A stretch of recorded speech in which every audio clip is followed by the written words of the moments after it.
In today's video, I'll show you how to add Google Fonts in Figma the easy way. First, open your Figma file. If you're using Figma in a web browser, Google Fonts are already available by default, so you don't need to download anything. Select the Text tool and click anywhere on the canvas to create a text layer. Now, with the text selected, go to the right-hand panel and open the Font drop-down.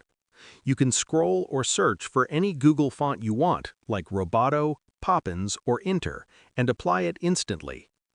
If you're using the Figma desktop app and don't see certain fonts, you'll need to install the Figma Font Helper. Just go to figma.com/downloads, install the Font Helper, and restart Figma. Once that's done, all Google fonts you install on your system will appear automatically. To manually add a Google font, visit fonts.google.com, choose a font, download it, and install it on your computer. After installation, restart Figma and the font will show up in the font list. And that's it.